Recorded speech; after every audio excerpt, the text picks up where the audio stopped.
Here's a photo of me from April of 2025 where I was 257 pounds, overweight, borderline high blood pressure, and just honestly overall uncomfortable. So I knew I needed to change something, so I found a plan and I stuck to it. And now here's a photo of me today where I weighed in at 208 pounds. So this video is to explain to you how I went from this to this in just under a year's time frame.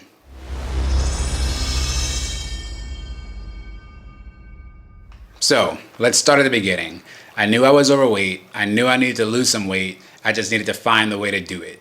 So the first thing I did was just go to the gym. No real plan, no nutrition behind it, just going to the gym. I realized I'm not really losing weight. I think I may have had some muscle gain. You can see in this photo from July of 2025. But my progress wasn't anything like very noticeable. So I needed to lock in and commit to an actual plan and an actual nutrition plan. So now that I'm on the back end of this weight loss journey, I'm gonna share with you the 3 steps that I think played the critical role in me losing this weight. Step 1, by far the most important, I tracked my calories. Here's a very simple, quick thing you can do if you're trying to lose weight. Open up ChatGPT or Google, whatever, and just say, hey, I need to find what my maintenance calories are. So once you get your maintenance calories, subtract 500 from that. That's going to give you your calorie deficit. You take your remaining calorie deficit calories and you divide them into proteins, healthy fats, and carbs. And you get your macros. So I started following my macros. So that's step 1, okay? Track what you eat, but before you track it, you need to know what you should be hitting, what your macros should be that you should be hitting. Okay, step 2. This brings us, I've been tracking what I'm eating for July, August, September. Then I hit October. First off, Halloween was in October and I ate so much candy, I can't even explain to you in this video how much candy I ate. I ate a lot of candy.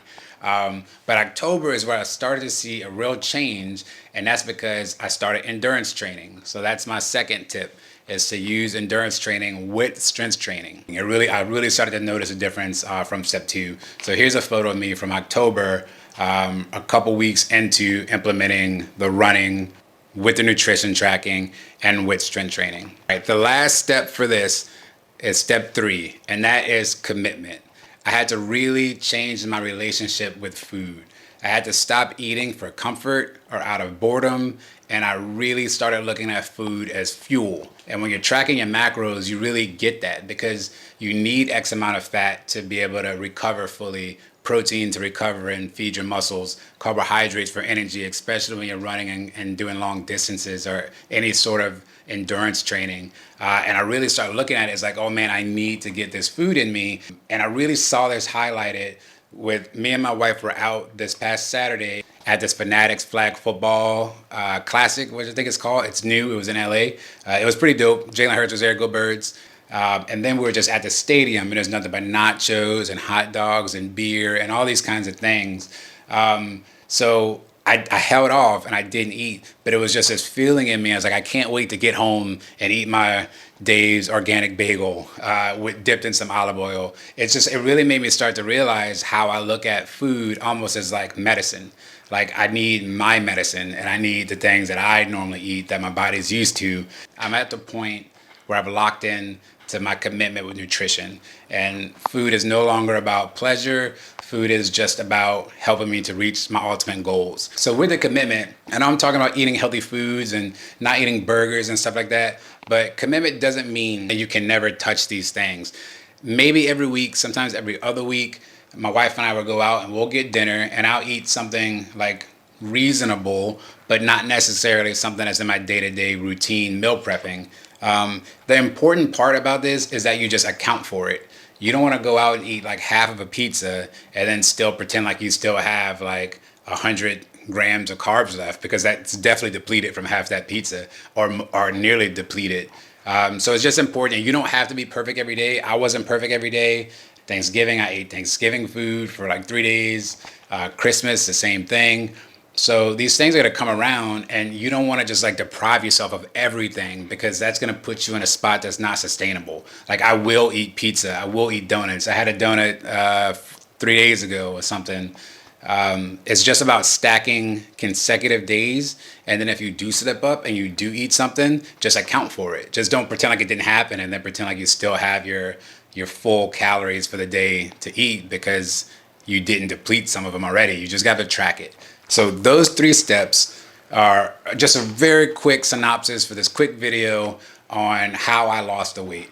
But I do have a couple tips that I do want to give just on top of my 3 steps. One tip that I found useful and it helped me make this video is take progress photos. Weight can come off so gradually and sometimes the scale is not always moving even though you're still burning fat. So the progress photos help you to see that progress. Your clothes are going to fit differently and you're going to look differently before the scale starts drastically moving. Second tip, motivation fades. However, I just read this very interesting quote, and it's from a book that I'm reading for marathon training. It's called Running Your First Marathon, the Complete 20-Week Marathon Guide by Andrew Castor.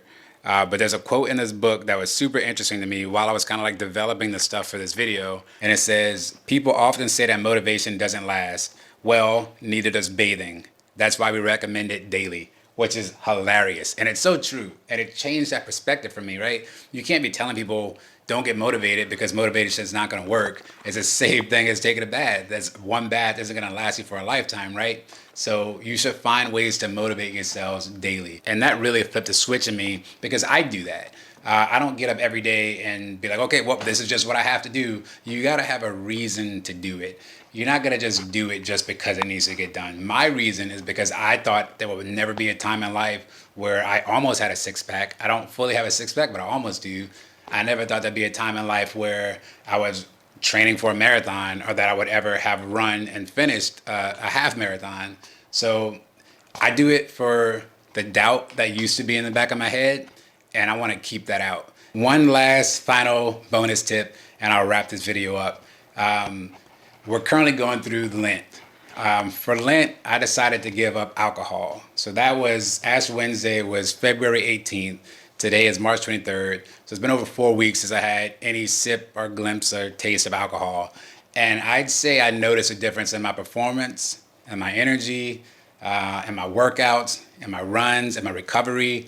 So maybe that's another thing that could be the number 4 in my process. But definitely pay attention to alcohol, because when I was drinking, if I came home from work and I had a glass of whiskey or something like that, or a beer, I would still log it in my app. And the thing about that is when I logged it in my app, it'd take like 60 calories, 90 calories, 120 calories. And I'm like, man, that could have been like I have a chicken breast, or that could have been a sweet potato or something like that. And you're losing your calories for that day. You only have so many calories to spend that day. And I just gave away 120 of them to like this much alcohol. So that's definitely a factor. And it's something I'm going to revisit as Lent ends and I decide, am I going to drink again? Or maybe I'll just drink like once a week or once a month or just special occasions or something like that. And side note, I did go to this NFL flag football game, and it was the first time I think I've been to a sporting event as an adult where I didn't drink or honestly even think about drinking. So that's another factor to consider, and maybe I'll talk more about that at another point, but it's definitely been paying off, and I've noticed a difference without alcohol in my diet. So that's it. That's the 3 things that I did that contributed to my weight loss. I tracked all my calories, I implemented endurance training with my strength training, and then I committed to it. So if you do those 3 things, I believe whatever goals you have set, you're going to achieve. And I'm sure you have several more tips that can add to that'll help out the next person. But I hope you enjoyed the video. I hope you're enjoying this journey, because this whole thing started because I want to run a half marathon. And that's primarily what these videos are about. How I'm going to get to that starting line and how I'm going to get to that finish line when that time comes. Long Beach Marathon, October 2026. I'm going to be there, and I'm going to finish that race, and I'm going to take you along with me. And if you want to see it, subscribe. You don't even have to subscribe. Just watch the videos when I post them, because I just want to share the journey with you and share the process, because I enjoy seeing other people's journey and their process as well. So thanks for watching. Stay the course, and I appreciate each and every one of you. See you next time.